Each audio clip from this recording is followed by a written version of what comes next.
નબળા વ્યક્તિઓને ભયભીત કરી પોતાના વિસ્તારમાં ધાક જમાવનાર અને પોતાની જાતને 30 મારખા સમજનાર આ ગુનેગારો છે. આ ગુનેગારોના કપરા દિવસો હવે ગુજરાતમાં ચાલુ થયા છે, કેમ કે ગુજરાતની પોલીસ આ ગુનેગારો જે પ્રકારે દબાણો ગેરકાયદે ઊભા કરી રહ્યા છે તેમને તોડી પણ રહી છે અને તેમના સામ્રાજ્યને ધ્વસ્ત પણ કરી રહી છે. અને જો તમે ગુનાખોરી કરતા હોય તો આ દ્રશ્યો તમારા માટે જ છે, કેમ કે આવનારા દિવસોમાં તમારો નંબર પણ આવવાનો છે. વૈષ્ણવજન તો તેને કહીએ જે પીડ પરાઈ જાનાને રે.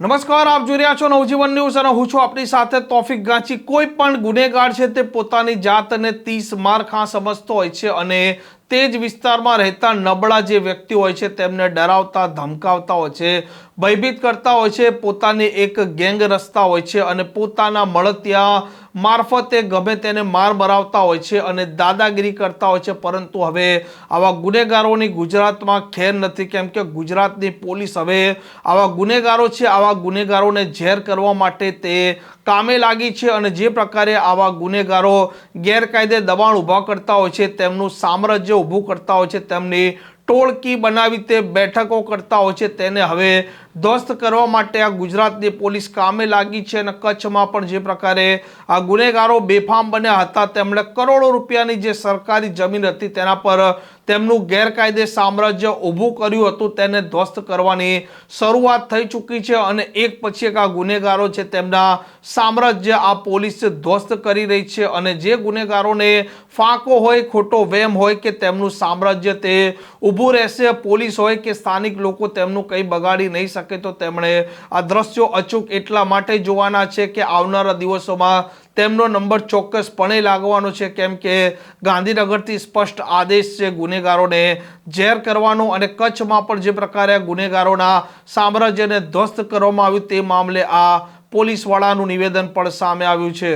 પૂર્વ કચ્છ જિલ્લા પોલીસમાં સરકારશ્રી દ્વારા જે એક 100 કલાકનું જે પ્રોગ્રામ આપવામાં આવેલું હતું એના અંતર્ગત ડીજી સાહેબ પછી બોર્ડર રેન્જના આઈજી સાહેબના માર્ગદર્શન હેઠળ જેટલા પણ અસામાજિક તત્વો છે અને જે લોકોનો કન્ટિન્યુઅસ ગુનાહિત ઇતિહાસ જે છે એ લોકો સાથે જોડાયેલા છે, એવા અસામાજિક તત્વોની મિલકતો જે ગેરકાયદેસર વસાવેલી હતી, જે સરકારી જગ્યા ઉપર જે દબાણો હતા, એવી દબાણોને તોડવાની સતત જે છે પ્રક્રિયા જિલ્લા પોલીસ દ્વારા કરવામાં આવી રહી છે. જેના અંતર્ગત આશરે 125થી વધારે એવા આરોપીઓને ચિહ્નિત કરીને એ લોકોની જે મિલકત હતી, જેમાં ઘણા લોકોના એવા અલગ અલગ ઘર પણ બનાવેલા હતા, કોઈની દુકાનો હતી, કોઈની ફાર્મ હાઉસ પણ હતા અને કમર્શિયલ કોમ્પ્લેક્સ પણ હતા, કોઈના ક્રિકેટ બોક્સ પણ હતા. જે ગુનાહિત ઇતિહાસવાળા આરોપીઓ હતા એમાં તમામ પ્રકારના ગુનાહિત ઇતિહાસવાળા આરોપીઓને પોલીસ દ્વારા ચિહ્નિત કરવામાં આવેલા, જેમાં ખૂન હોય, ખૂનની કોશિશ હોય, પાઇપલાઇન ચોરી હોય, બુટલેગર હોય, રેપના આરોપી કોઈ હોય, એનડીપીએસના ગુનાના આરોપી, એ તમામ અલગ અલગ હેડના આરોપીઓને પોલીસ દ્વારા ચિહ્નિત કરવામાં આવેલ અને એ લોકોની જે ગેરકાયદેસર મિલકતો હતી એમને તંત્રના સહયોગથી જે છે તોડી પાડવામાં આવેલ. અત્યાર સુધીની જે જિલ્લા પોલીસની કામગીરી છે એમાં 125થી વધારે એવા આરોપીઓની મિલકતો તોડી પાડવામાં આવેલી છે, જેમાં લગભગ 25 લાખ ચોરસ મીટર જેટલી જગ્યા, સરકારી જગ્યા જે છે એ ખાલી કરવામાં આવેલી.